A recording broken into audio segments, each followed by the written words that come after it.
My name's Linda Westfall from the Westfall team, and we're here today to talk about, are we doing good or are we doing bad? We create all these metrics and charts and graphs and other pieces of information, but we take all this to management and they just kind of get overwhelmed by it. They want to know what the bottom line is. Are we doing good or are we doing bad? So I'm going to talk today about taking all this data that we collect, turning it into useful information, those good charts, graphs, mechanisms for making it as easy as possible then for the users of our metrics to turn that information into actual knowledge that they can use to make better decisions. So let's go ahead and get started. Let's talk briefly about measurement. Measurement's common. In fact, I bet one of the first things you did this morning was measure. You got up, you looked at the clock, you measured. Then you took that piece of data, that information, and turned it into a decision. Do I have to get up right now, or can I hit the snooze alarm and sleep for 10 more minutes? If you drove into work this morning, you may have glanced down at your gas gauge and measured. Then you made a decision based on that measurement whether or not you had to stop for gas. Or you may have seen the cop on the side of the road and looked at your speedometer and made a decision about whether or not you needed to hit the brake. So we measure all the time, but just collecting the data is useless unless we turn it into knowledge that we can use to make decisions. So just to define measurements, I'm big on always making definitions so everybody's talking about the same thing. If you look at Fenton's book on measurement, he says measurement can be defined as mapping numbers or symbols onto the attributes, the features and properties of our entities. We take our entities, our people, our places, our software code, our software processes, but we don't measure them directly. We don't say Linda's a 10. We measure our features or attributes. We can talk about Linda being 62 years old or her citizenship being the USA. So we're mapping numbers and symbols. But we have to have that consistent, well-defined mapping system in order to turn that data into useful information and eventually into knowledge. For example, if I said Bob was driving down the highway doing 100 in his brand new blue sports car, what do you know? Well, some of us may say, well, Bob is speeding, because we're used to the standard mapping system in the US, which is miles per hour. But if I told you that Bob was in Quebec, Canada, that would change your mind about the knowledge you just had, because the mapping system there is kilometers per hour, and he would be doing the appropriate speed for a highway. So unless we have a consistent, useful mapping system for our measures, we need to make sure that every piece of data we know has an appropriate mapping system that everybody using that information understands so that they can turn it into knowledge. So when we measure, what we get is a piece of data. And a piece of data is simply some kind of fact, number, that mapping of that number or symbol. For example, we can talk about the number 8 that I just stored into the database. Well, in and of itself, that piece of data is worthless. What do you know if I tell you 8? Not much. So we have to actually turn that data into information. Information is simply data in context. So we take the raw material, the data, and turn it into that information by adding context to that data in order to give it meaning. For example, if we take that 8 and we know that it is in context the number of newly discovered defects in the software last week, we had a time frame last week or the first week of January or whatever, and then some kind of relevance for the software development product or release ABC version 2.1.4, and now we have converted that into information. But that information in and of itself is still not useful. I've seen all kinds of charts and graphs that people say, isn't that interesting? And they file them in a drawer someplace. Data and information don't become useful until you turn them into knowledge by adding that people factor. I go back to saying, I found 8 defects last week. Well, or even knowing that that's in that particular product. Unless I know that the trends or patterns from my past experience, I know that we're getting very close to the end of system testing, that over the last few weeks, that trend has been going significantly downward, and we are moving towards 0, but we still found 8 new ones. I can make assumptions like, well, we found 8 new ones this week, but given this trend, we are going to be close to being ready to ship this product in another 2 weeks. By then, I expect to be finding next to no new defects. And all of that becomes knowledge then that I can make decisions on. I need to continue testing for 2 more weeks at the current rate of testing in order to be delivering a high quality product to the field. So we're going to be talking here today about making those transitions from data to information to knowledge. Of course, I'm going to spend a lot of time about turning it into information because that's what we're going to be doing on our side, the quality engineers side, as we help create these metrics. But then we as quality engineers also need to be working with the customers of our metrics to make sure that they are turning them into knowledge and actually using them. We always need to remember that the goal is to not put metrics in place. If that's your goal, you have the wrong goal. The goal is to always be providing people with information that they can turn into knowledge to make fact-based decisions or make better decisions than not having that information. So let's talk a little bit about defining decision criteria, because decision criteria, according to ISO IEC 15939, and if you don't have access to the ISO standards, but you do to the IEEE standards, it's also been accepted by IEEE and it's IEEE standard 15939 as well. But decision criteria are those thresholds, those targets, those patterns that are going to be used by the customers of our metrics to determine whether or not they need to take action or further investigation, again, helping them make those decisions that are going to provide the levels of confidence that they can have in the results of their decisions as they turn this information into knowledge and use that knowledge to make those decisions. Now, just to step back a minute, Watts-Humphrey says there's 4 basic roles, 4 basic reasons that you measure. The first one is you simply want to keep things under control. An example of this, I want to make sure that I control the amount of gas in my gas tank so I don't run out of gas on the way to work. I want to be controlling the arrival rates of problems in the field to make sure or monitor my customers' outages to make sure that they're not having problems.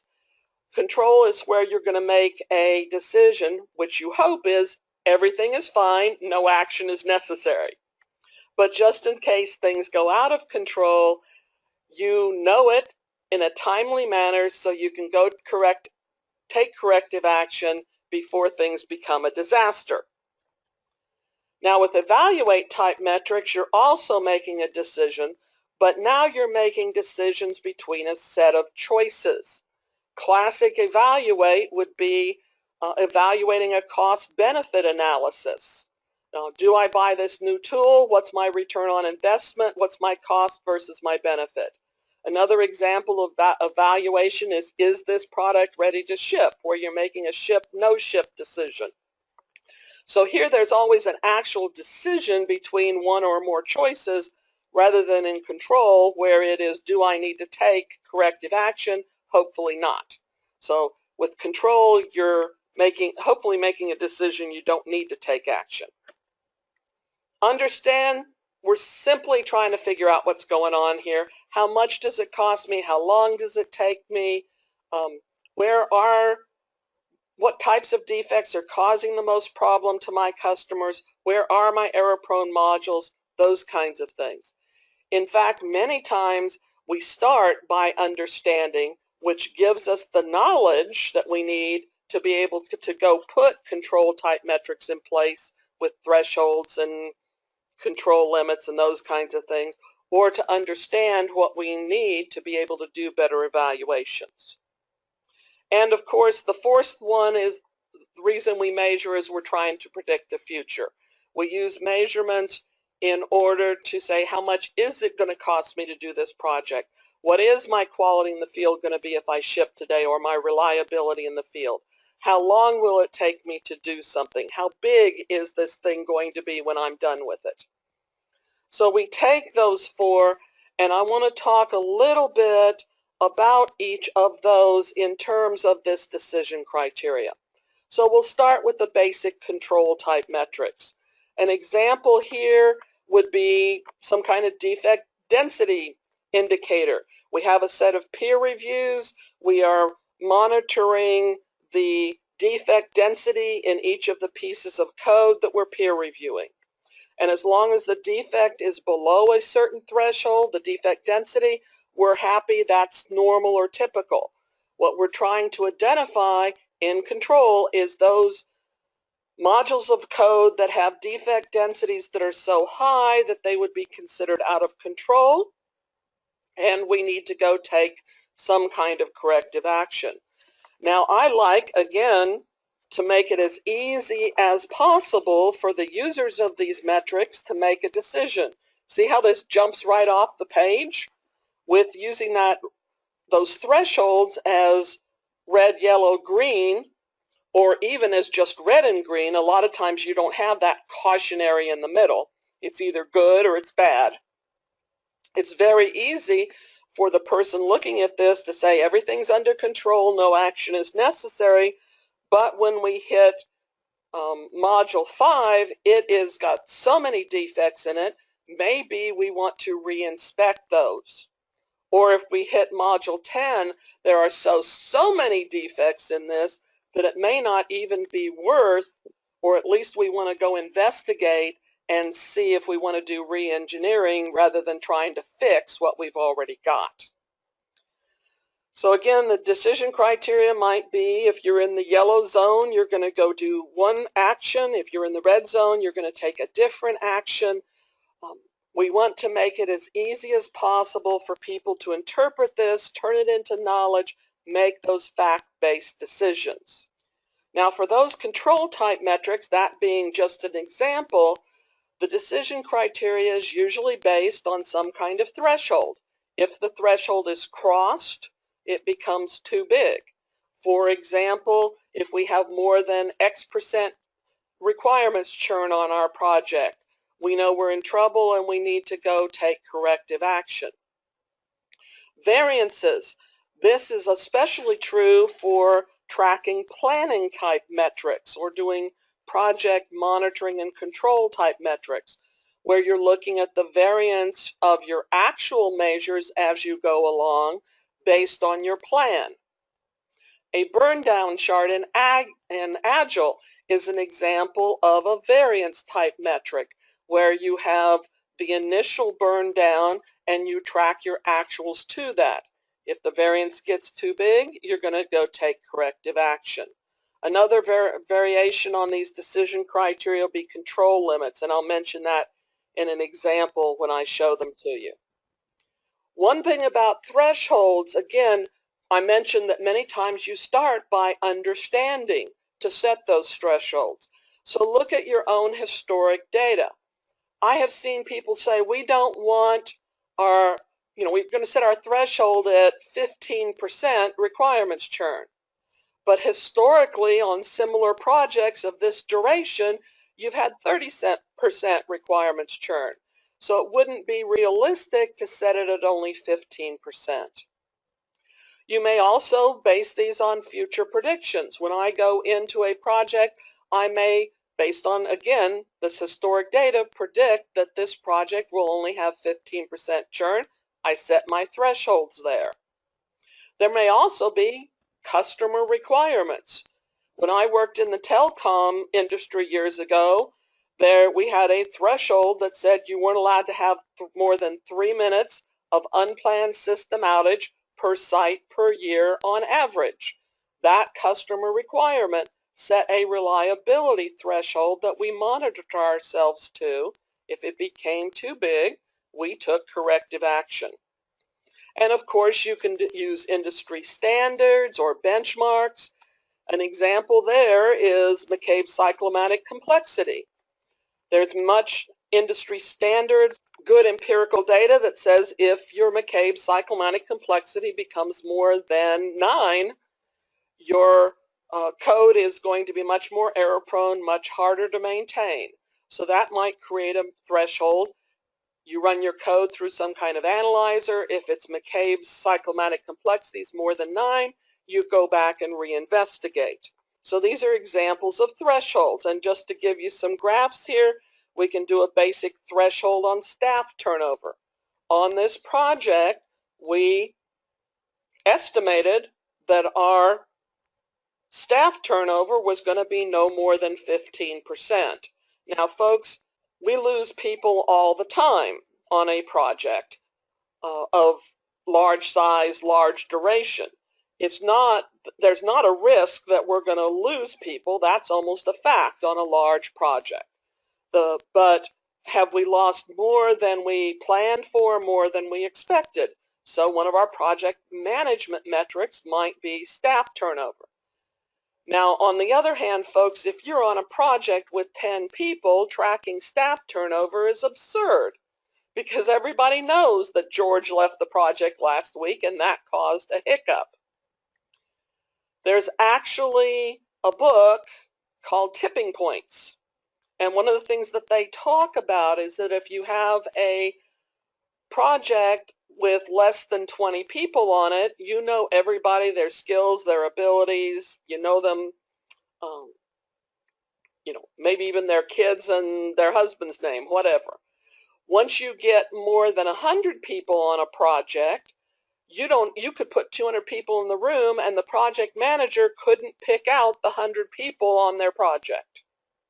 So within eMetric, my examples here are just that, examples. Don't say, I got to have that metric because Linda showed it to me. Use your common sense. Is this a decision you need to make, or is this information intuitively obvious to people? If I have a project with 100 people, I better be tracking this metric. If I have a project less than 20 people, I don't need it. In between those two numbers, the closer you are to 100 people or more, the more you're likely to need this metric. So again, you might color this in the background, green below the threshold, red above the threshold. Make it even more obvious how to make these decisions. Requirements-based thresholds, go to your requirements document. If you have certain capacities you have to reach, you can test to those capacities, certain throughputs, certain response times, availability, reliability, like I gave you the example of no more than 3 minutes of outage per site per year. If you have certain quality requirements, for example, TL9000 recommends no more than 25 major problems per release. And if it's more than that, you need to go take corrective action to improve before the next release, those kinds of things. So you can always measure yourself to these thresholds that come from your customer requirements as well. An example of customer requirements, we used to have a service level agreement that said we would fix all reported problems within a certain time frame. 24 hours for critical, 30 days for major, 180 days for minor. And we tracked ourselves to that threshold. In fact, the goal was actually 95% of your problems were fixed within that time frame. The problem with this as a control type metric is that it is a very lagging indicator. At the end of the month, you count up how many problems had that month and divide that into how many problems were fixed within their time frame that month, and you got a percentage. And if the percentage was low, you went, oops. Well, lagging indicators, I had a customer once tell me that they were like painting your windshield black and judging how well you drive by how many dead bodies you could see in the rear view mirror.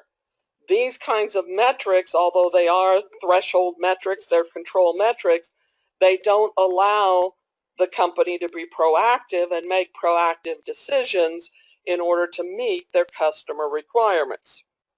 So instead, we replaced this with a metric that did provide a very leading indicator that our project managers and product managers could use to track these. For example, this is the graph for major problems that had to be fixed within 30 days.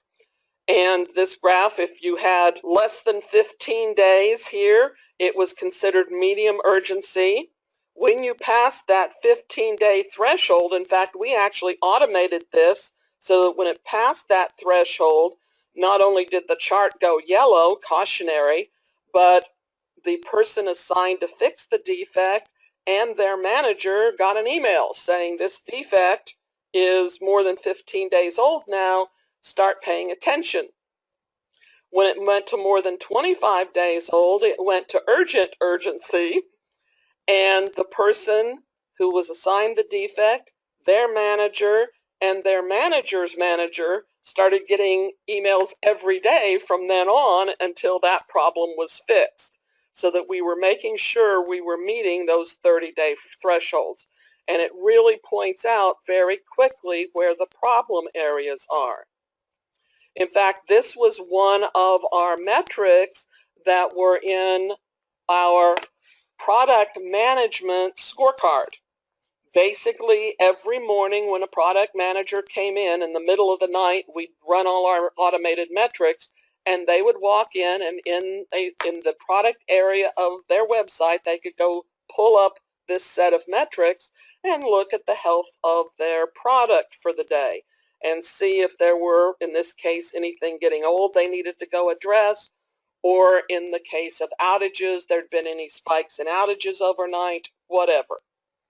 So those are just examples of control type metrics where you're expecting the answer to be everything is fine, no action is necessary.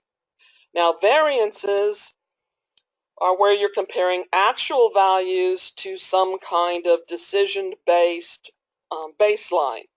These may be ratio variances where productivity is 10% more or less than predicted, or absolute delta variances where you're literally just looking at the difference between them.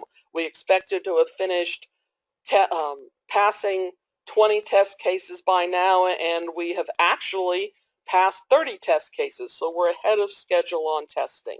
One of the issues with ratio variance, however, is you've got to be careful with those historic values. If this is anything that accumulates over time, there may be an issue here. For example, early in the project, I was supposed to have had 10 modules coded by now, and I've only got 9. So the ratio variance says I'm 10% behind in getting that work accomplished. Late in the project, was supposed to have 1,000 modules of code done by now, but I've only finished 900. Again, I'm only 10% off, but now instead of being 1 module of code off because I've done 9 instead of 10, I'm now 100 modules of code off because I've done 900 instead of the 1,000.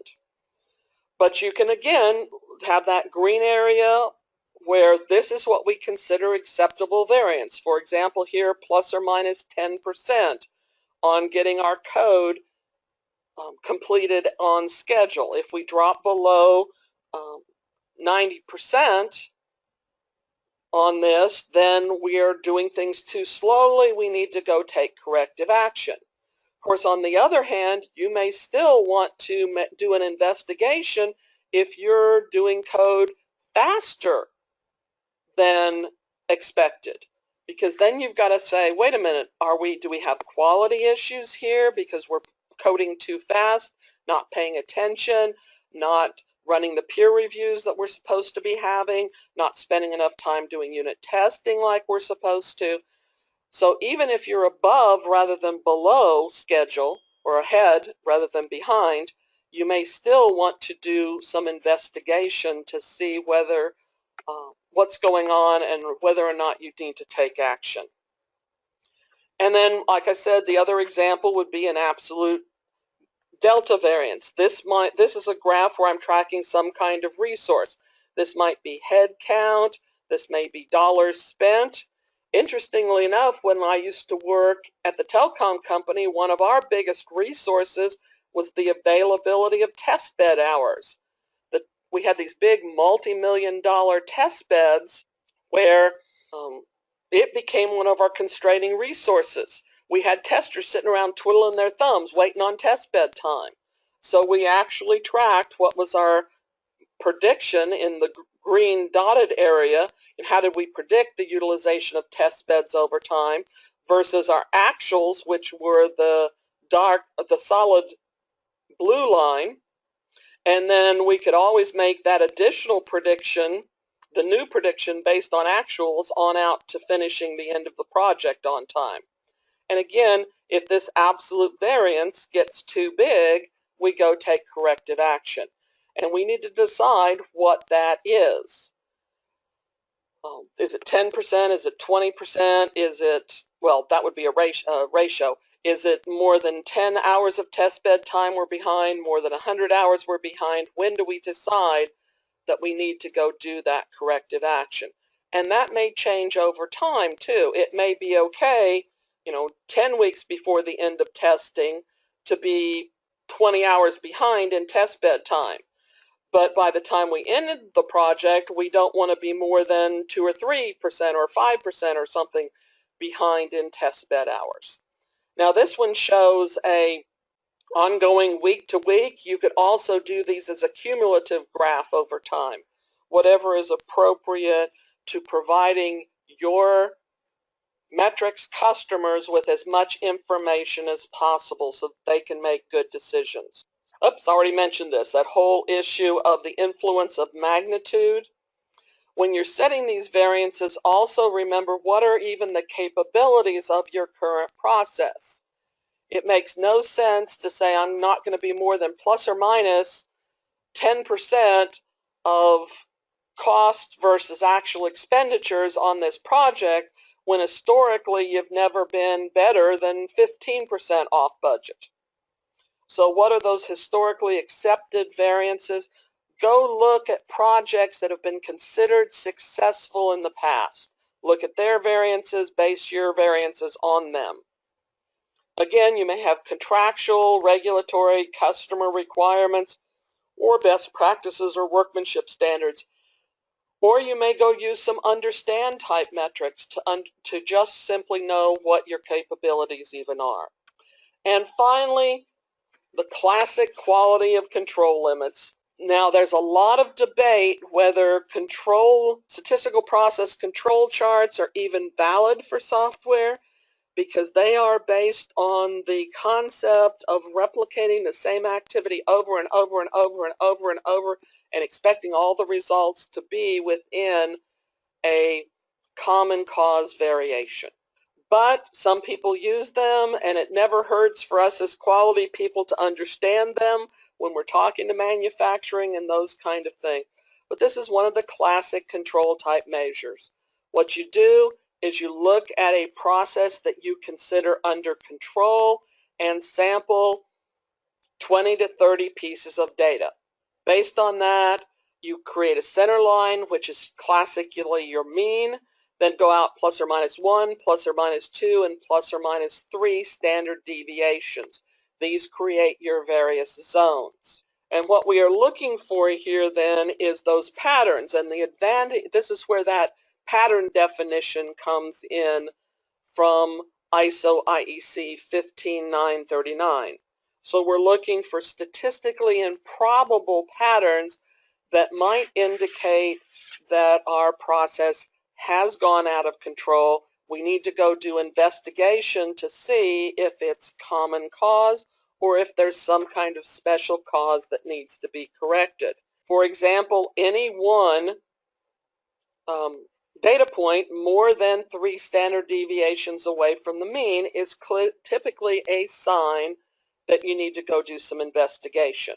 Now, this is going to happen about 3 out of every 1,000 times. It is within normal variation potentially, but again, 3 out of 1,000, it might be an indication that you need to go at least do some investigation.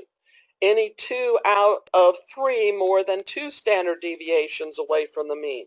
Any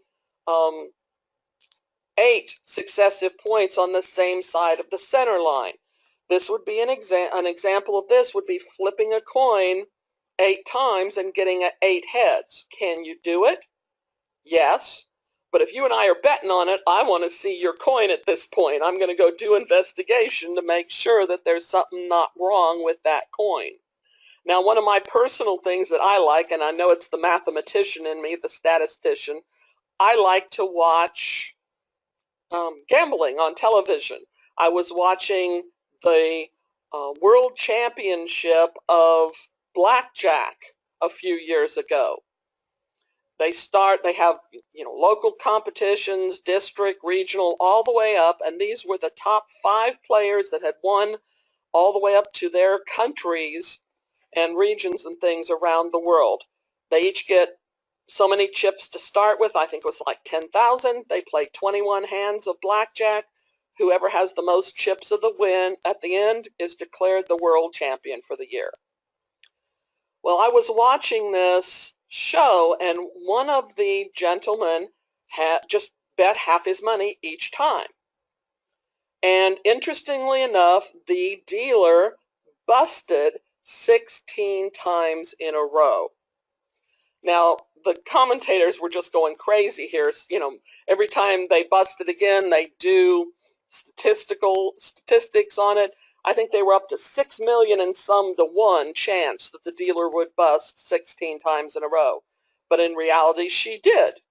Now, if this was Vegas, what would Vegas do? Well, on the approximately 8th time the dealer had busted in a row, they would pull the dealer, they would pull the deck, they would go take corrective action to make sure that there is not some kind of special cause rather than just a statistical aberration. In this World Championship, since there wasn't any money on the line, etc. And oh, by the way, the guy that kept betting half his stack had so many chips in front of him when he finally did bust and lose half of them, he was still so far ahead it didn't matter. Nobody else had a chance to catch up with him. And one of the other patterns is simply 8 in a row all going up, 8 in a row all going down. Again, very statistically improbable. There's also the pattern that goes up, down, up, down, up, down, where every other successive one is up, every other successive one is down. These are all, and there you're typically looking at 14 in a row. Now, people use the number 8, that's classic. Some people use 7 because they want to investigate more quickly, but they're going to potentially waste more time investigating things that are just statistical aberrations. Some people wait until 9 because they don't want to waste time, but then they're less likely to discover the special cause in a timely manner. So those are just examples of control type metrics. Now let's move on to some evaluate type metrics. Again, examples here are doing cost-benefit analysis, analyzing and prioritizing your choices. Which process improvement initiative should I attack first?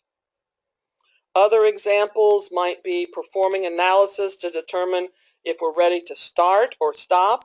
Classically, these types of metrics are used as entry criteria into processes or phases of our life cycle, or exit criteria from those processes and phases. So with cost-benefit analysis, we're adding up our costs, we're adding up our benefits, whatever they can be. What we want is the benefit to be more than X percentage more than the cost. Now, obviously, we want it to be at least break even. Benefit divided by cost should be at least 1. But most companies set their threshold higher than that because they want a return on that investment. If it's not at least 1.15 of a ratio of benefit to cost, then they go with they spend their money someplace else because they want at least 15% return on their investment or whatever their threshold is. Another example of this, you can do a probabilistic risk reward benefit or cost benefit analysis. This is what's called risk reduction leverage, where you look at your risk exposure, and risk exposure is simply probability times loss before you take your mitigation action, and the risk exposure after you take that action, your predicted one, divided by the cost of taking the action. For example, here we have a risk that has a 25% chance of losing $300,000 if that risk turns into an actual problem for our project. The risk exposure, 25% of 300K is 75K. That's basically the expected value of that risk. Now we've come up with 3 alternatives for our risk reduction actions for our containment plans on these risks. The first one reduces the probability down to 5% instead of 25%. We multiply across, our new risk exposure is 15%, 5% of 300K. Our benefit then is 75K, the risk exposure before, minus 15K, which is the risk exposure after, or we saved 60K. Now, would we go spend 65K to implement this risk reduction action if it's only probabilistically going to save us 60K? Again, the risk reduction leverage or the predicted cost-benefit analysis is less than 1. So we wouldn't do that. And I won't walk through all these examples, but you need to be comparing one of your decision criteria is this needs to be, again, if you want a 15% return on your investment, at least 1.15. Of course, your expected loss, your risk exposure, and the cost of mitigating that risk together need to be at least the amount of your opportunity. For example, if implementing this project was only going to get me 50K in revenue, then obviously this risk is too big, 75K, we're not going to take it on. But if we add the cost of what's left, the new risk exposure plus the cost of doing this, we've actually made things worse because now instead of risking probabilistically 75K, we are now risking 80K. Again, but even this one down here that has a 7.5 times benefit over cost, you still are spending 62K on that risk reduction, and it would not be worth it if you're only going to get 50K on the project. So we need to consider all aspects of our decision criteria. Another example is prioritizing which problems do we attack first. We've already shown you that one where we had the thresholds, but also it helps us rank and categorize our problems. Risk reduction leverage, again, helps us choose which alternative we would take. So both of these are ways of using metrics and helping our clients interpret that data to turn it into knowledge that they can use to make better decisions. Another example is your classic Pareto chart, where you're literally just identifying where your error-prone components are, you count the number of defects or the number of defects per 1,000 lines of code, line it up in a Pareto chart, start from the left, and prioritize. Another way of using metrics to help people make decisions what to go take action on first. In this case, Module D would be the most error-prone and therefore the module that we may want to look at, if nothing else, as a more risky module that we need to do more testing on or more rigorous peer reviews on. Maybe this module deserves a formal inspection rather than just a desk check, or it may even be a candidate for re-engineering. So again, the metrics help direct you to making decisions, but the human being has to make the decision. The metric can't make the decision for you. Another metric that helps you make better decisions when you're doing evaluations is some kind of supplier scorecard, where you take, you're trying to make a decision, in this case between suppliers 1, 2, and 3, but you're going to see one supplier today, one supplier next week, and the third supplier not for 3 more weeks. So how do we make it have some kind of decisions where we can compare them logically and rationally on criteria that matters to us? So we come up with a set of criteria. We give each of those a weighted score. Some things are more important to us than others. For example, operating costs and product functionality matches what we need are much more important than the licensing restrictions or the quality of their technical support. Again, whatever's important to you. Then we can actually grade each supplier on each of these, add them up, and get a ranking that's going to help us make good decisions based on the data we've turned into information to help select the right supplier based on our specific need. We talk entry and exit criteria.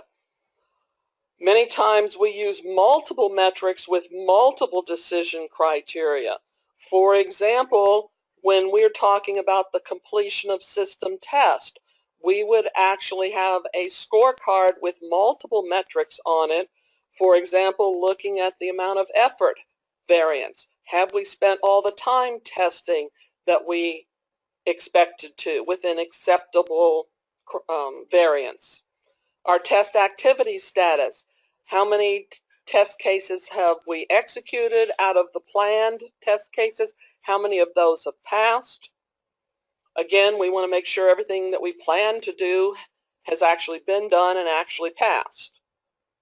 Then we can look at the arrival rates of problem reports. I already mentioned that we would want those to be going towards 0 near the end of system testing. We can look at not only how problems are coming in, but are we getting them fixed? So we can look at things like the closure rates on problem reports or the number of critical, major, minor problem reports that we have not yet closed. And all of these together provide information into making decisions about whether the software is ready to ship. For example, looking at effort variance. Now this one happens to look at, how much over time, this is cumulative, or we could have looked at this at an absolute value variance, but are we testing? Because I've actually had people come to me and say, look, our arrival rate's gone to 0, we fixed all the problems, the product is ready to ship. The metrics looked great. But when I went and looked at this metric, they had done 0 testing in the last 3 weeks. Well, of course, your arrival rates have gone to 0 if no new testing is being done. Yeah, you can get everything you know about fixed if you stop looking for anything new. So this is one of the reasons that we included an effort variance, so that it's much harder to cheat a set of metrics than to cheat any given metric if you only have one. We looked at the test cases that we had passed versus how many we had executed. Now, somehow I've lost my threshold line on this one. The threshold here was established based on how many test cases we had planned to execute by the end. And we can compare our planned progress, the dashed line, against how many we've actually done. For example, here in week 6, we were starting to fall behind in how many we had expected based on the plan, but we started taking corrective action, and by week 8, we were back on track.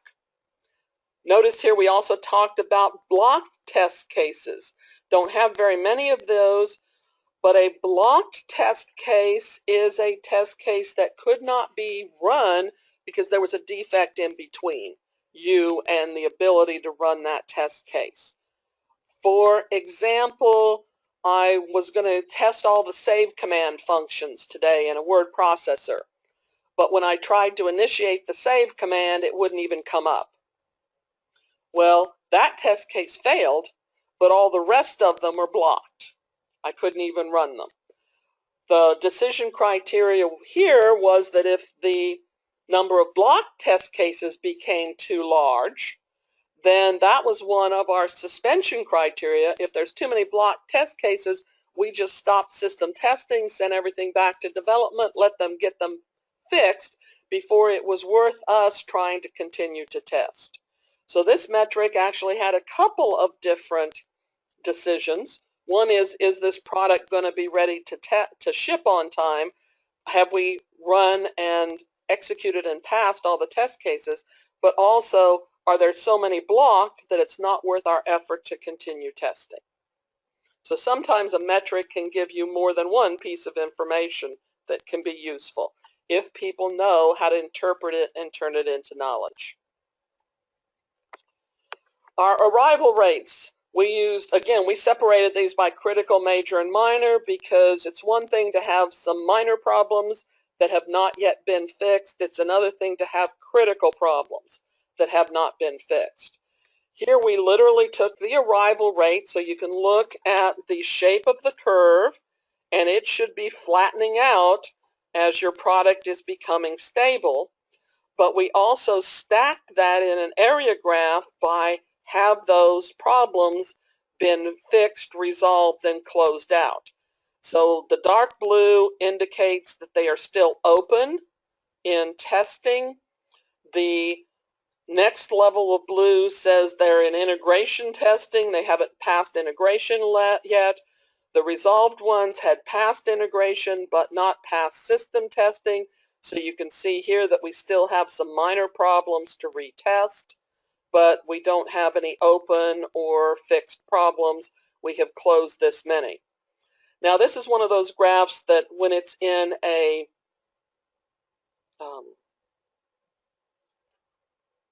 dashboard, it gets hard to read and you don't know what these actual numbers are. Is that one open problem or 0?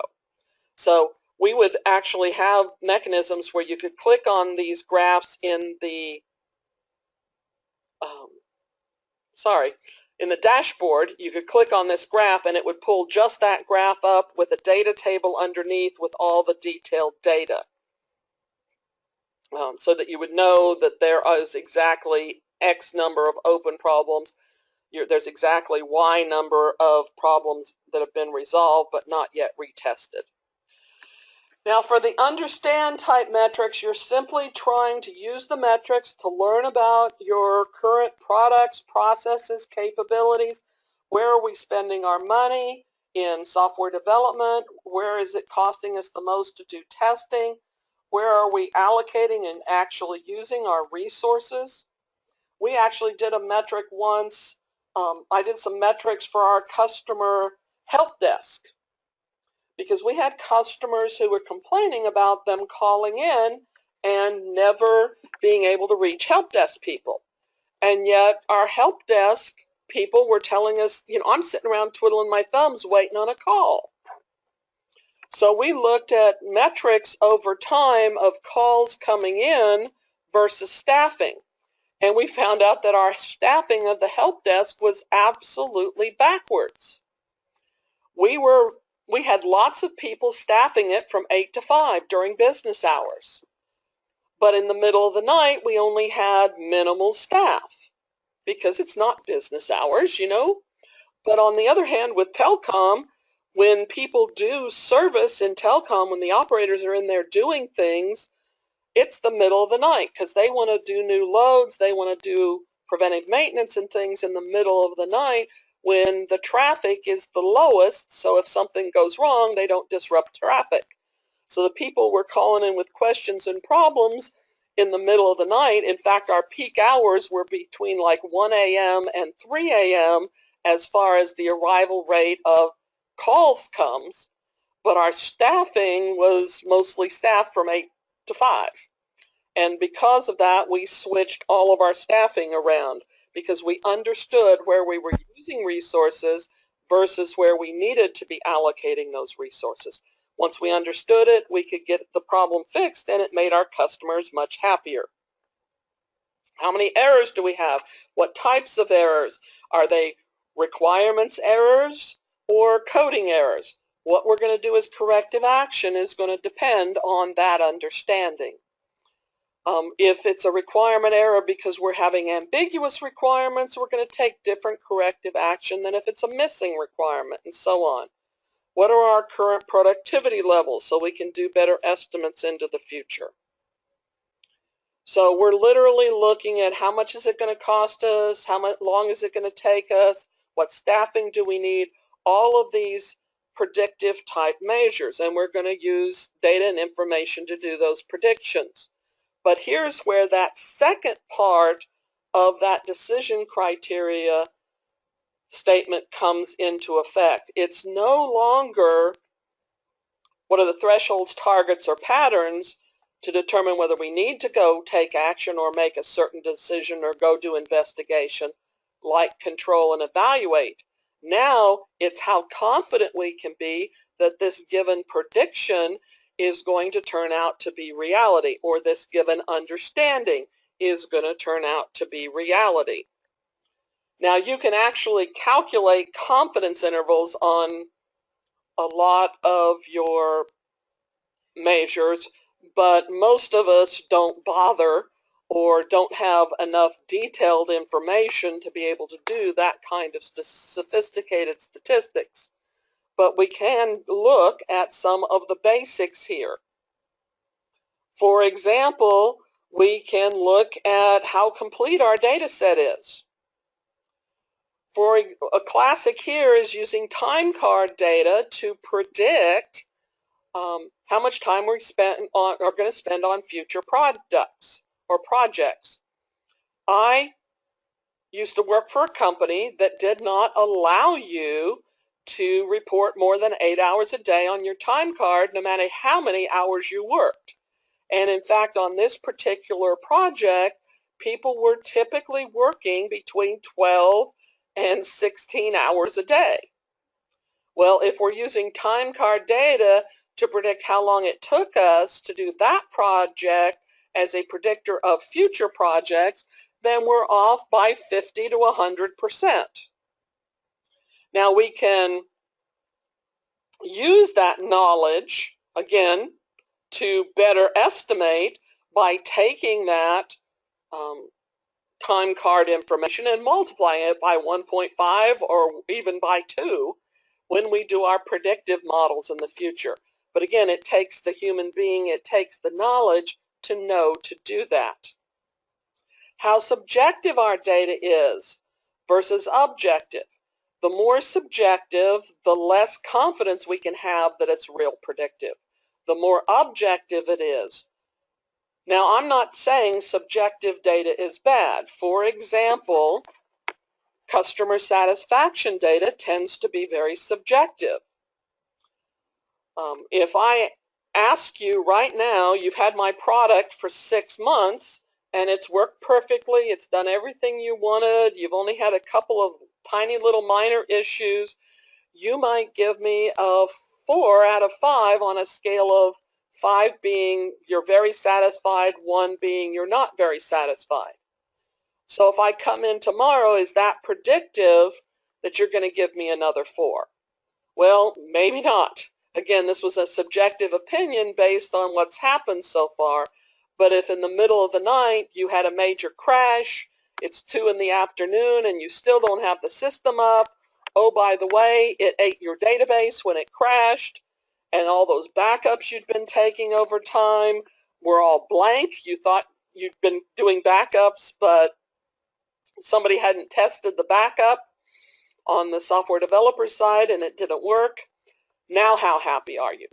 So again, the more subjective versus objective, the less predictive it is, or the less confidence you can have in your understanding based on those metrics. Now, you can make even subjective data like customer satisfaction data more predictive by having good mapping systems. Again, an example here, when I teach for ASQ, they have customer satisfaction surveys on a scale of 1 to 10. How much did you, how satisfied were you with this class? And one of the people gave me all ones. And I'm oh my gosh, I was really upset because I thought she'd been enjoying the class. She was very interactive and participative during the class. Then I read on down to her comments, and she said things like, this is the best class I've ever attended. Linda's a great instructor. We need to bring her in-house, and give myself a little pat on the back.